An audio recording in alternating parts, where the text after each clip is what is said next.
Hi lovely children, I hope you're well and are having a brilliant week. So today I thought we would read this story, and it is called Recipe for a Story. And the author of this book is Ella Burfoot. And it says at the bottom, the story is about how to cook up your very own book. Let's see how you do it. Maybe at home you could pause this and have a think about what your recipe for a story might be. You could think about, when we do helicopter stories, what goes into our story, what are the parts that make up our story. Because a recipe is a bit like a list of things you need.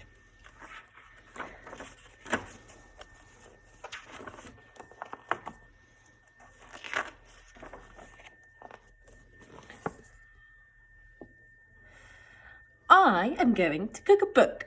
I'll break some thoughts into a cup. I'll beat them up, whisk them, mix them up.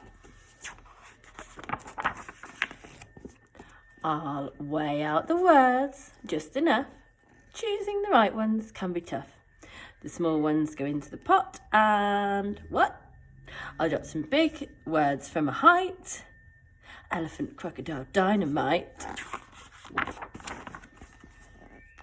Now that my story has begun, I'll cut out characters one by one. Oh, so who's she got as characters here? That looks to me like an elephant. And that person's got a wand in their hand, so maybe they're magic. Feelings, colours, sounds, a picture. I'll add flavour to my mixture.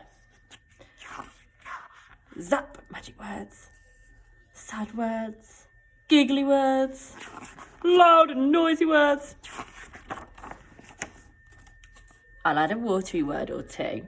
I'll pour them in and stir them through. Splish, splosh, splash, drip or sprinkle. Glug and gurgle, squelch and tinkle. So you might remember we did these sound words. They were called onomatopoeias, and we did them in our firework poetry. Now I'll put a lid on it, wait a while, let it sit. It's not until I roll it out that I find out what it's all about. And now I'll lay it in the tin so my characters can jump in. So she's using rhyming pairs, tin and in. Next, the middle, the action, the filling, into the pan without any spilling. Now all I'll do is simply add a spoon of good and a pinch of bad. Turn up the heat, let the bubbles quicken, and then my pot begins to thicken. Every sentence will taste much better if I add a full stop and a capital letter. But where did I put them? I've seen them myself. Here they are in the cupboard on the top shelf.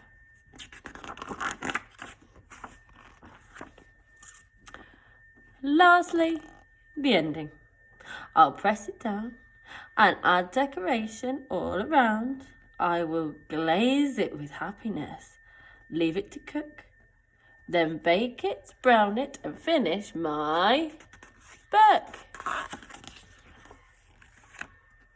I turn the pages and I can tell that my recipe has turned out well.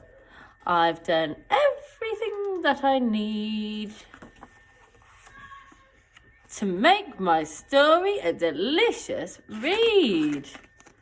Wonderful. So maybe if you watch this, you can think about all the different things that she used to make her story brilliant. So I can remember that she used characters and there were different parts to the story. Can you remember what they were called?